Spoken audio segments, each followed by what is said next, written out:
place has been, whatever I need, and it's almost like being in love. There's a smile on my face for the whole human race, and it's almost like being in love.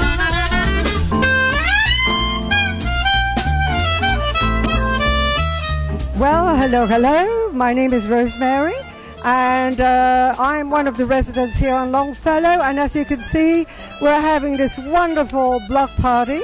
First time ever. Hi there, I'm the block captain over here at Longfellow.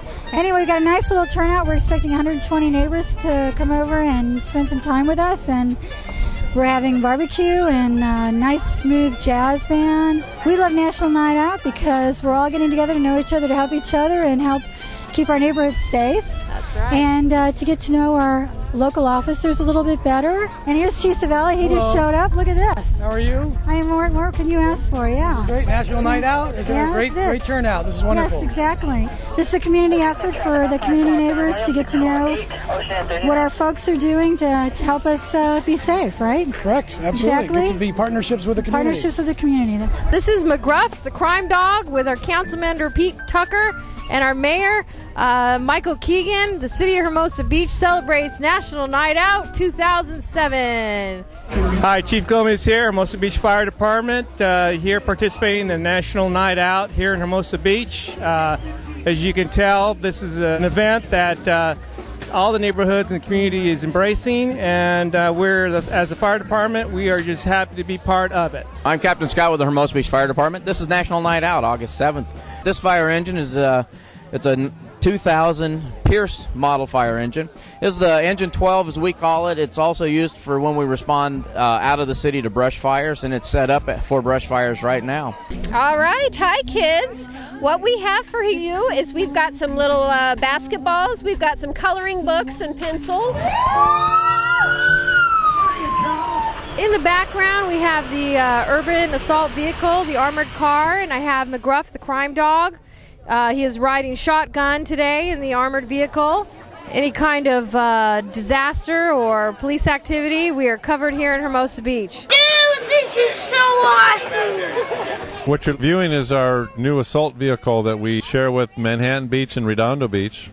It's a grant from the Homeland Security, and it costs the citizens of Hermosa $500 a year in maintenance fees only.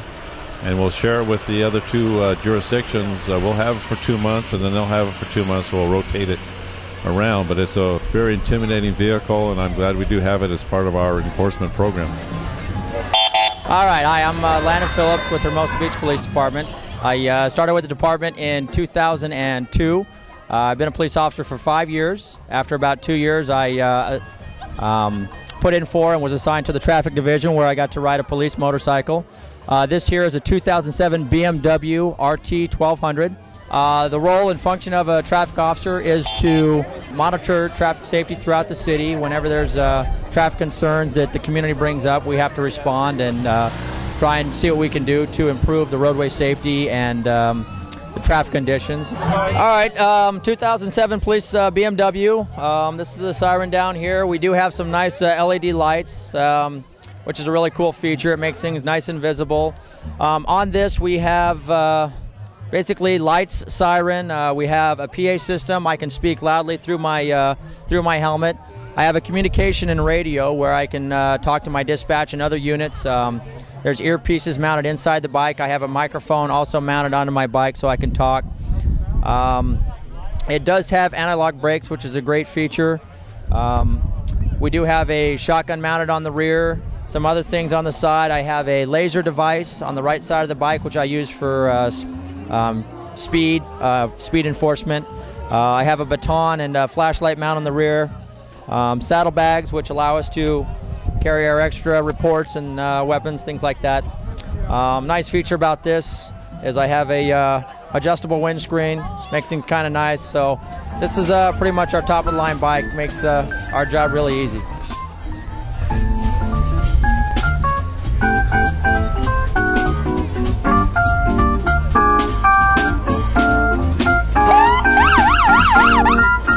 Hi, I'm Paramedic Aaron Bush. This is a block party for Neighborhood Watch. We're here to come show our paramedic ambulance. As you can see from the back there, it's Rescue 11. It's our paramedic ambulance. We have 2 firefighter paramedics fully staffed on there. If there's a fire call, we're firemen fighting fire, and if we get a paramedic call, we're paramedics. On that rig, we have a heart monitor, defibrillator. We have all various drugs and medications and backboards and everything a paramedic would need to take care of the sick and the injured. All right, if we can get everybody over here, we're going to go ahead and do the demonstration. I'm Greg Savelli, your new chief of police for the last 1 year, and Officer Scott Kansaku is going to do the demonstration of the device. All right. Good evening, ladies and gentlemen. I'm Officer Scott Kansaku. I've been here about 6 years now, and before this, I was working for LA County Sheriff for the previous 4 before that. What I'm doing tonight is demonstrating to you the advanced X26 taser. This is an electronic immobilization device, which means I'm going to use 50,000 volts, temporarily override your neuromuscular system. Essentially what it does is causes the muscles in your body to convulse and contract, which causes you to stiffen and fall over like a pole. We use this to control combative, potentially assaultive subjects, so that way the officers are more safe and the incident ends quickly, so there's less likely of injury to the suspect. What you're going to see is 2 darts fly out of this cartridge. They're going to impact that target right there. You're going to see 2 wires extend out with the probes. Electricity is going to be conducted along those wires, and sunset providing, you'll be able to see electricity up against the target over there. All right? You're also going to see a red laser that's used for aiming purposes. You can see that. Everybody watching, here he goes.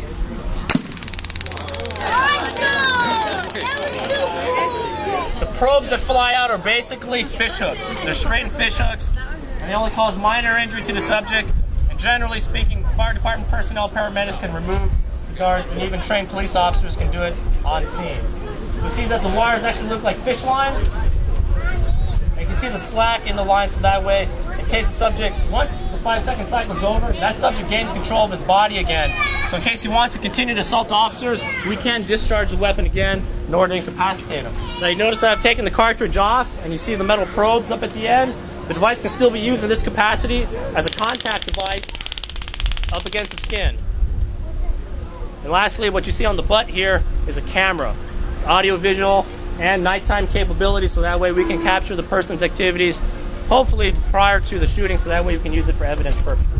Is it a single use? It's a single use as long as I'm still connected to him. So as long as the probes are still contacted with him and they're still connected with this, I can use it over and over and over again.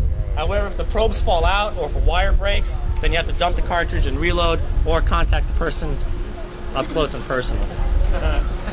Where do I get one? Actually, there are California-approved civilian use versions of this device. And yes, it really hurts.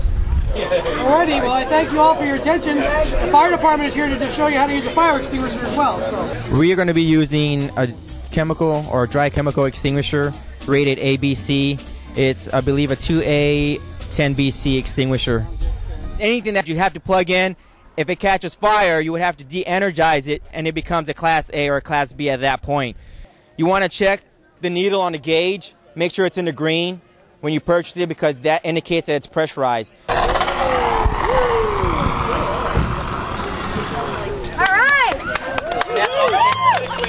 I'm Jan Borelski reporting back, and we're over here in Longfellow, and this has been one heck of a get-together. We've had a really good time. Over 120 people have turned out, and everyone's coming up to me and saying this has been a great event. You just keep helping each other out and get to know each other. That's where it's all headed. Hermosa Beach, California, our first neighborhood night out.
Bye.